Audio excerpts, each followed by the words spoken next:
Waalaikumsalam warahmatullahi wabarakatuh.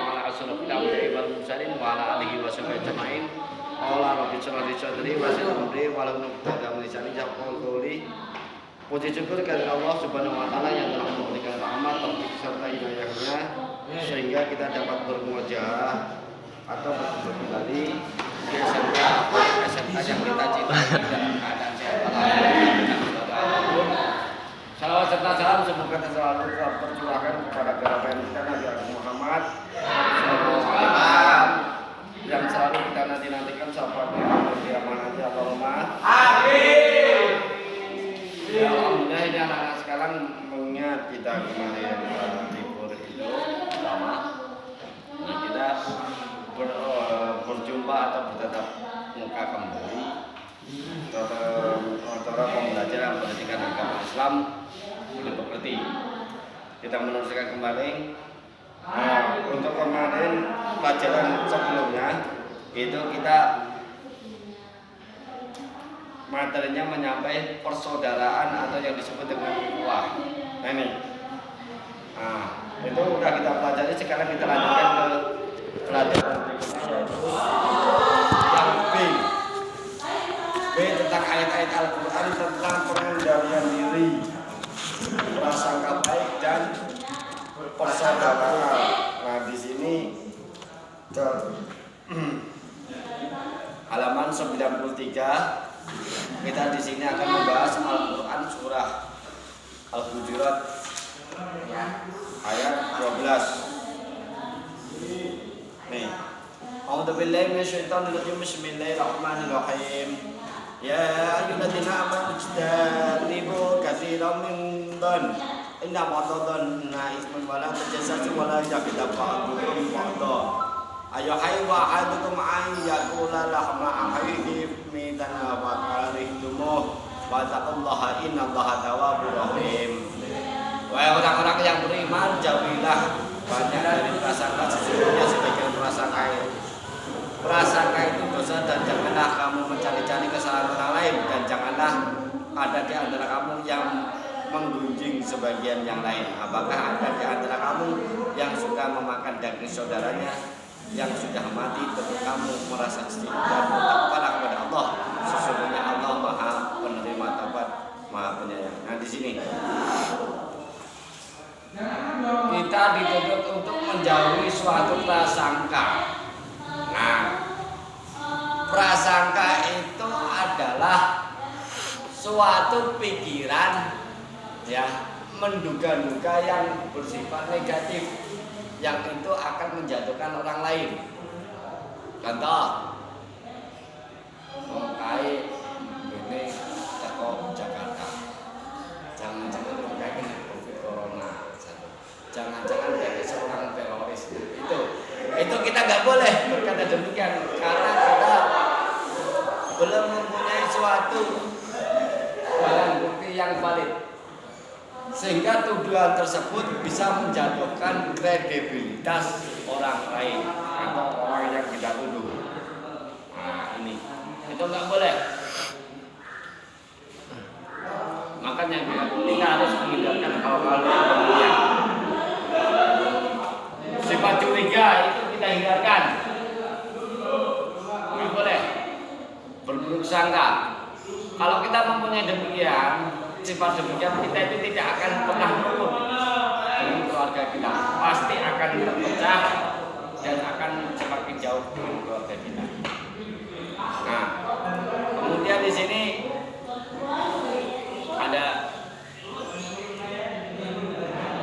ada kata lain yaitu apa? Mencari-cari kesalahan. Nah, orang itu kesalahannya apa sih kita cari? Ini nggak boleh nih. Kalau bisa kesalahan orang lain, kesalahan saudara kita, itu harus kita tutupi.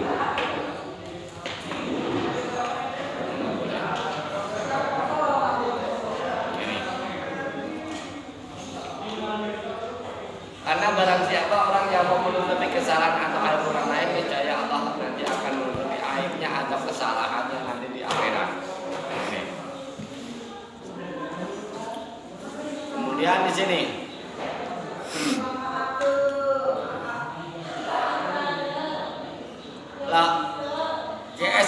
surat 4 dan 10. A'udzu billahi minasyaitonir rajim. Bismillahirrahmanirrahim. Innamal mu'minuna ikhwatun faslihu baina akhawaykum wa taqullaha la'allakum turhamun. Sesungguhnya orang-orang mukmin itu bersaudara, karena itu demikian. Damaikanlah antara kedua saudaramu yang berselisih dan bertakwalah kepada Allah agar kamu mendapat rahmat. Nah ini, ketika kita menjumpai seorang muslim, seorang yang beriman, sesama muslim, itu kita harus memisah. Ketika muslim satu dengan muslim yang lain itu ada suatu perselisihan, ada suatu pertikaian, ada suatu pertengkaran, kita itu harus menjadi penengah. Itu tugas kita. Bukan malah kita tonton, bukan malah kita adu. Itu harus kita pisah. Karena apa? Karena antara muslim satu dengan muslim yang lain itu adalah saudara, bagaikan satu bangunan yang saling memperkokoh antara bangunan satu dengan yang lain. Kalau bangunan itu kurang penyangganya, bangunan itu akan roboh. Contoh, dalam bangunan itu ada bata,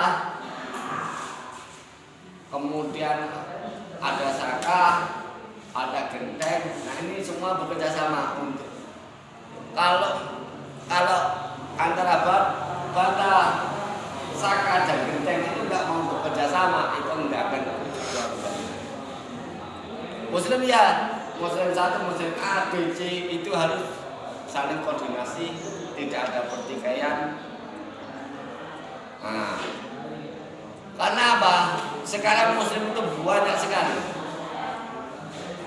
Istilahnya satu, tapi kan mereka kan mempunyai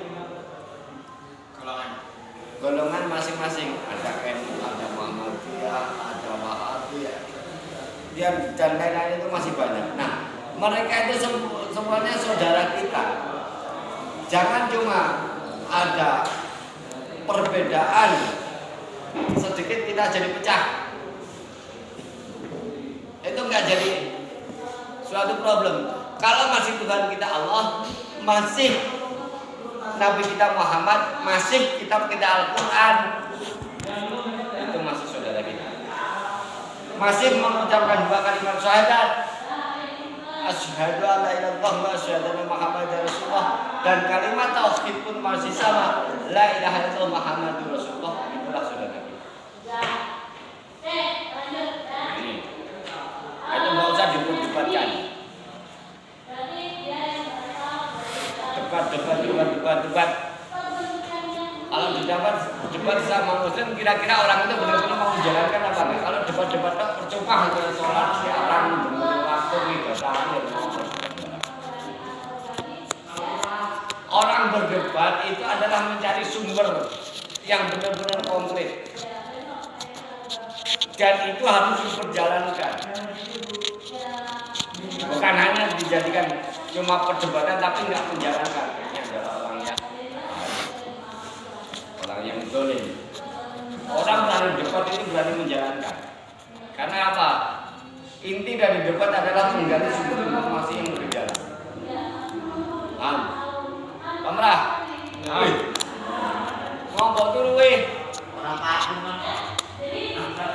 Dulu. Oh ya. Muslim Pak. Oke. Lanjut. Hadis tentang pengendalian diri. An Abi Hurairah radhiyallahu anhu anna Rasulullah sallallahu alaihi wasallam qala laisa syadidu bidul adi inna syadidu ladzi yamliku nafsahu indala ghadab rawahu Bukhari Muslim. Orang-orang yang perkasa bukanlah orang-orang yang menang dalam perkelahian, tetapi orang yang perkasa adalah orang yang mengendalikan dirinya ketika marah. Hadis riwayat Bukhari dan Muslim. Nah ini, mengendalikan dirinya ketika marah itu berarti orang yang mampu ataupun orang yang bisa mengendalikan hawa nafsunya.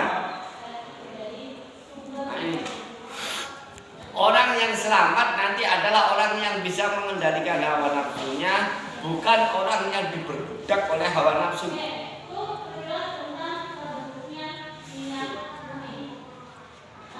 Soalnya apa? Hawa nafsu itu akan menghancurkan kita.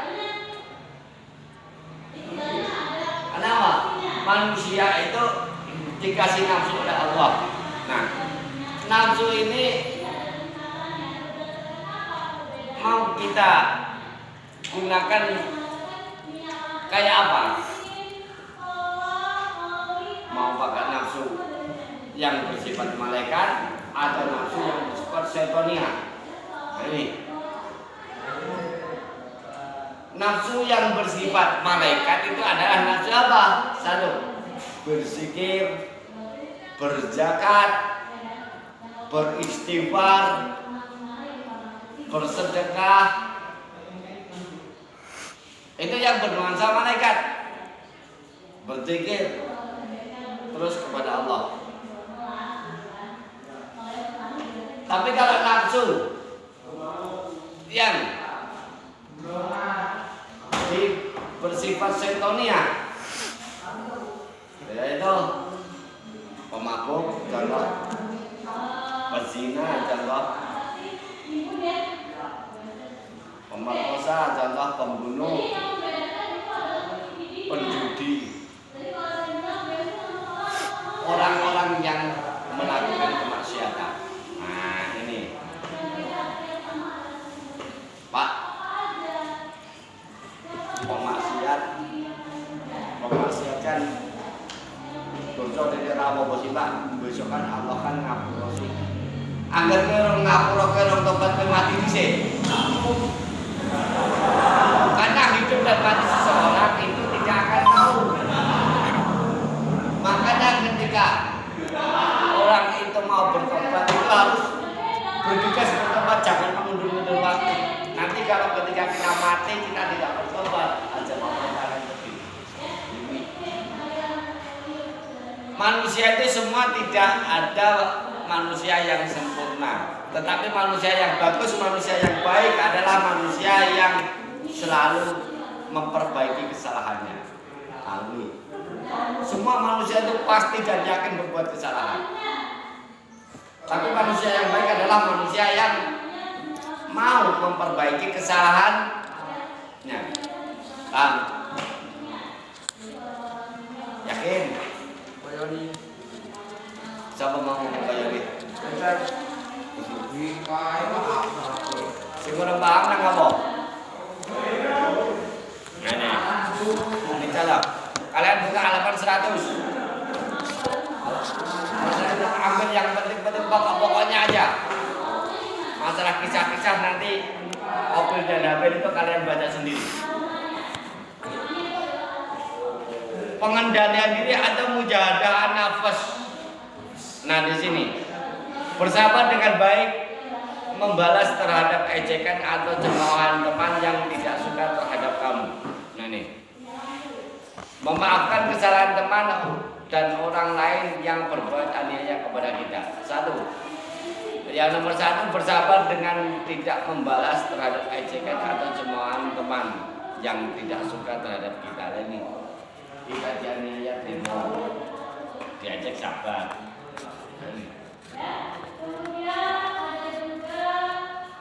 Kemudian 2, memaafkan kesalahan teman dan orang lain yang berbuat aniaya. Ini.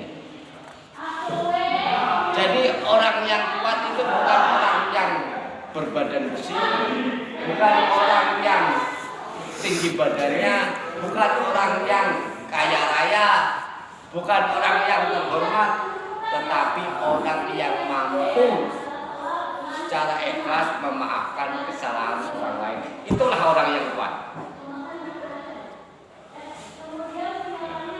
Soalnya apa? Allah saja maha pemaaf bagi hambanya yang mampu adanya. Kenapa kita tidak mau memaafkan kesalahan orang lain? Kalau kita tidak mau memaafkan kesalahan orang lain, kita termasuk hamba Allah, golongan hamba yang sombong. Dan orang yang sombong itu diharamkan oleh Allah masuk surganya Allah. Karena yang wajib sombong itu cuma Allah. Yang wajib sombong itu cuma Allah. Hambanya malaikat, jin semua itu sombong itu nggak punya kekuatan. Pasti mereka akan mati, pasti mereka akan mati. Alam dan isinya itu alam semuanya ini semua akan musnah, akan hancur. Hanya Allah lah yang bisa.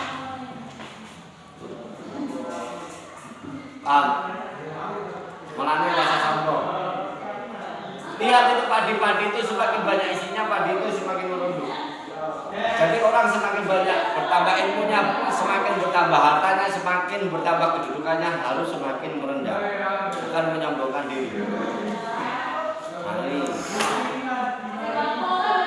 yang harus kita gunakan. Kemudian ikhlas terhadap segala sesuatu cobaan dan musibah yang menimpa dengan terus berupaya memperbaiki diri dan lingkungan ini. Ikhlas terhadap sesuatu musibah yang menimpa. Musibah itu adalah suatu ujian atau cobaan dari Allah yang diberikan kepada manusia. Ujian itu bukan berarti Allah membenci hambanya, tetapi Allah mencintai, menyayangi hambanya. Karena apa? Kalau Allah menguji hambanya, berarti Allah itu memperdulikan hambanya. Kalau Allah menguji hambanya, pasti perbuatan hambanya itu banyak yang salah, perlu dibenahi, perlu diklarifikasi, perlu diperbaiki. Kalau Allah tidak mau menguji, Allah tidak menguji hambanya, hambanya itu tidak akan sadar, dan ketika mati dia akan tersesat, dia akan mendapatkan azab yang lebih berat. Dari ujian itulah manusia itu bisa sadar dan manusia itu mau bertobat kepada Allah, mau menyadari kesalahannya. Nah ini tobat. Pengertian dari tobat adalah kembali ke jalan Allah, kembali ke yang diridhoi Allah, menjalankan apa yang diperintahkan oleh Allah dan meninggalkan apa yang dilarang oleh Allah. Itu taubat, atau yang disebut dengan taubatun nasuha. Taubatun nasuha adalah taubat yang sebenarnya atau sebenar-benarnya taubat. Jadi orang yang istilahnya taubat sambel. Taubat sambel itu piye? Kok makan sambel aku pedes kapok-kapok besok enggak mangan nanti orang dirotong.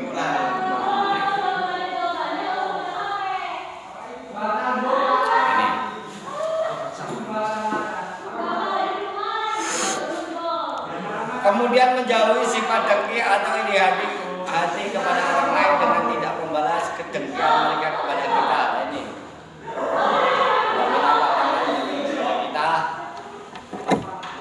kita harus ikhlas, harus memaafkan. Jarang kok ini jauh suci. Tapi kalau kita nggak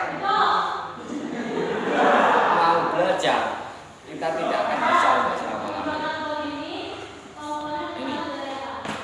Kemudian mensyukuri segala nikmat yang telah diberikan Allah Subhanahu wa taala kepada kita, serta tidak merusak nikmat tersebut, seperti menjaga lingkungan agar selalu bersih, menjaga tubuh dengan merawatnya, berolahraga, mengkonsumsi makanan dan minuman yang halal dan sebagainya. Ketika kita diciptakan oleh Allah sebagai makhluk yang sempurna, ketika kita diciptakan dan diberi kesehatan oleh Allah, diberikan kenikmatan yang banyak oleh Allah, itu harus kita syukuri. Kita dikasih mata untuk melihat, harus kita syukuri. Kita dikasih napas, kita bisa bernapas, kita bisa hidup, itu harus kita syukuri. Kita dikasih tangan dan kaki untuk berjalan, tangan untuk makan, kaki untuk berjalan, harus kita syukuri. Nah nanti antara tangan dan kaki, mata, telinga, seluruh anggota tubuh itu di akhirat akan dimintai pertanggungjawaban oleh Allah. Karena mulutnya Allah akan dikunci.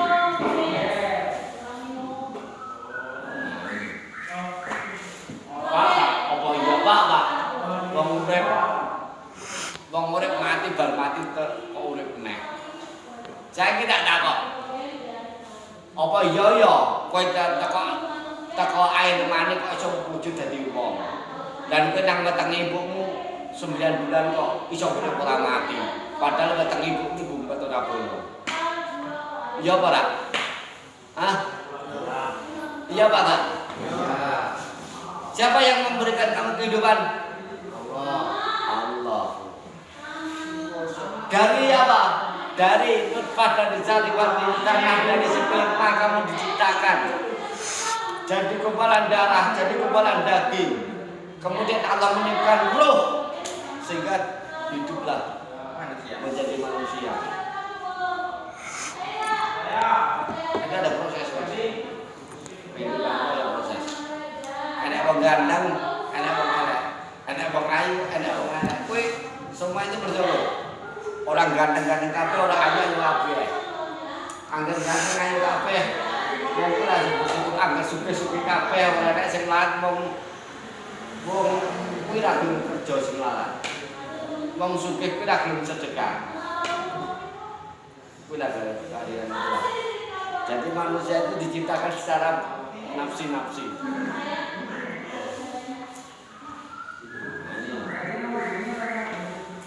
Kowe pengen wong sugih, pengen dadi wong melarat, pengen dadi wong kaya raya, pengen wong dadi bersyukur apa pengen dadi wong cukup? Sugih.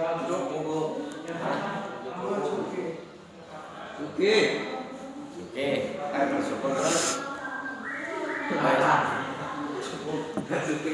Cerdas.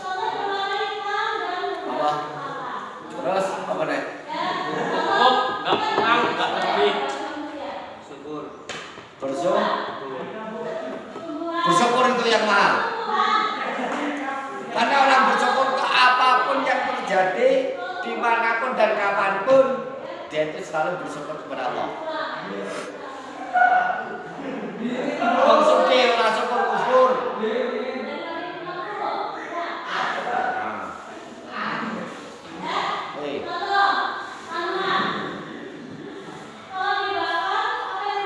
Ora syukur kok hartane kuwi mangan gawe dhewe. Contoh, umpamane wong enek bondo hilangan, omah kebakaran, anak kesehatan. Itu harus diklarifikasi, mungkin dari orang itu kurang bersedekah. Umpamane duwe panenan ladang ora gelem zakat. Zakat harta benda kan ada. Harus zakati.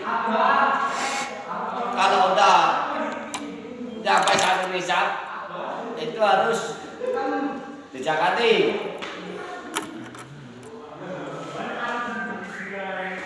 Zakat itu wajib kalau udah mampu.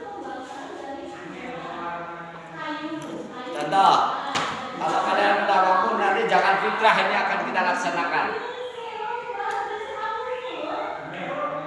Zakat fitrah itu yang utama yang bagus itu dilaksanakan di akhir bulan Ramadan dan sebelum sholat Idul Fitri.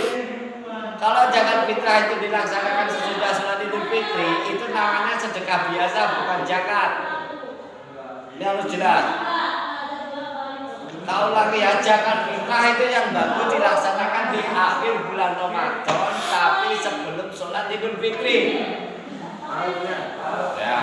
Tapi kalau dilaksanakan sesudah sholat Idul Fitri itu namanya bukan zakat, namanya sedekah biasa. Paham?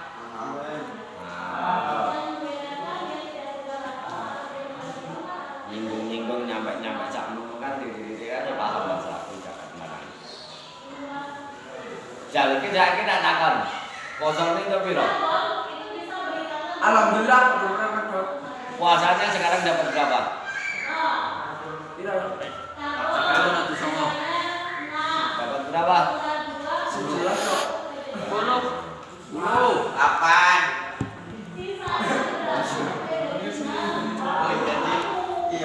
Dapat berapa? Bukan. 9. Berarti kalau yang nggak hafal piro berarti dia itu bagus. Bagusnya ngapa? Nggak kemaruk, nggak ngarep-ngarep lebaran. Pokoknya wong ini puasa. Soalnya apa? Kok enggak ngitung orang-orang lebaran? Enggak, bukannya gitu mas ini. Bulan Ramadan adalah bulan yang paling mulia. Bulan yang ada adalah hitungan 1 bulan di dalam hitungan tahun.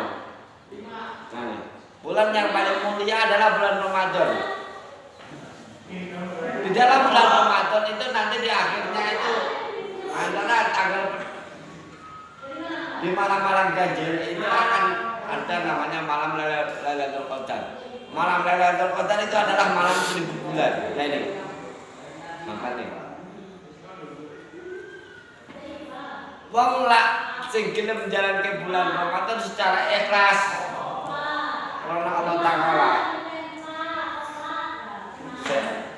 Pintu neraka oleh Allah itu akan ditutup. Allah itu akan membuka seluas-luasnya pintu tobat, pintu maaf bagi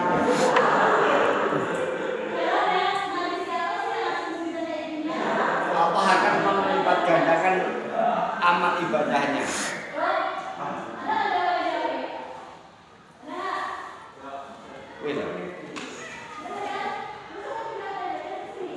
Amal ibadah itu dilipat gandakan Allah di bulan Ramadan ini.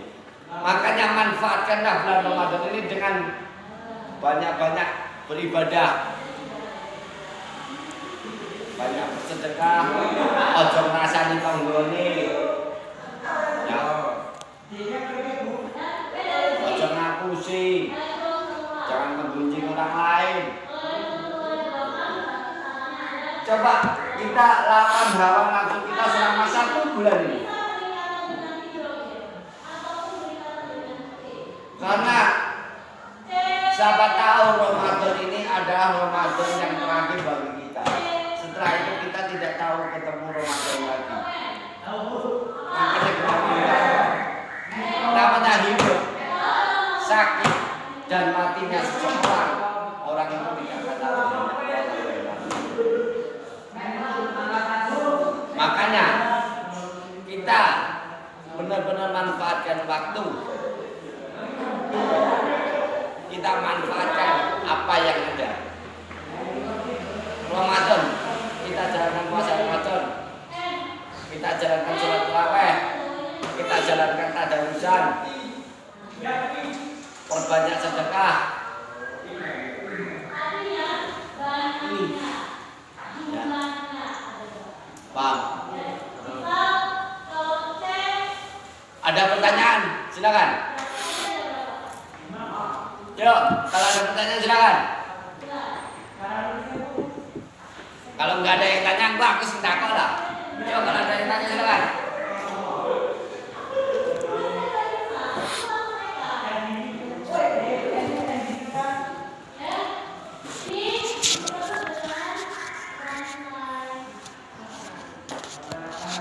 Tanya. Yuk, kalau ada yang mau tanya silakan.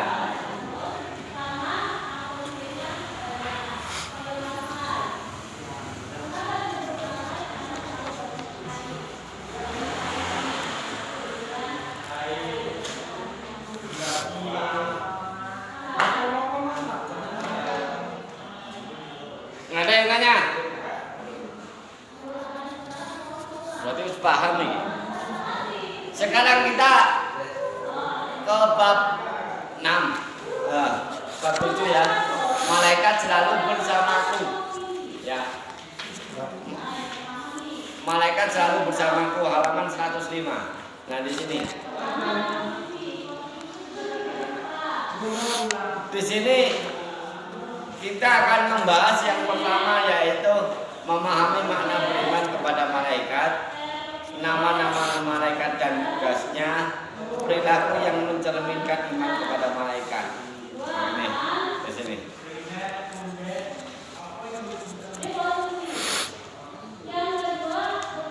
Nah, ini. Sekarang 108. Halaman 108 itu memahami makna iman kepada malaikat dan tugas-tugasnya. Yang pertama itu adalah pengertian iman kepada malaikat. Iman secara bahasa artinya percaya atau yakin. Iman dari istilah artinya meyakini seluruh jati yang mengangkat kuat, mengucapkan dengan lisan dan mengamalkan dengan seluruh anggota badan. Nah, ini. Menurut dari Muhammad Quraisyab, kata malaikat berasal dari bahasa Arab yaitu malaikah atau malaikat yang merupakan bentuk jamak dari kata malak atau malaka yang terambil dari kata laka yang berarti menyampaikan sesuatu. Nah ini. Jadi pengertian dari malaikat adalah yang menyampaikan sesuatu dari Allah Subhanahu wa taala. Contoh menyampaikan apa? Wah, kepada Nabi Muhammad.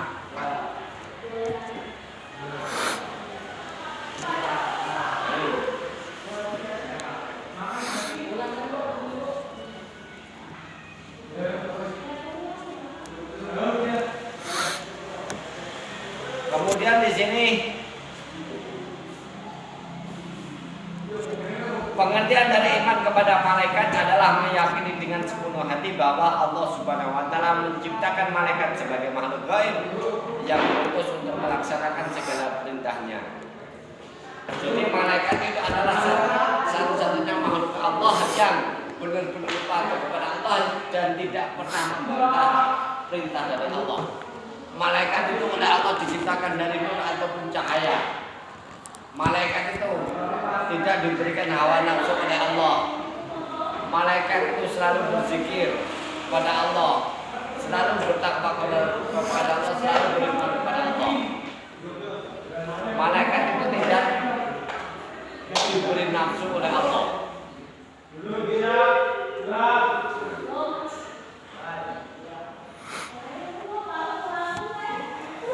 Dulu ketika Allah akan menciptakan manusia, malaikat itu pernah usul kepada Allah, ya Allah, Engkau menciptakan manusia, Engkau menciptakan khalifah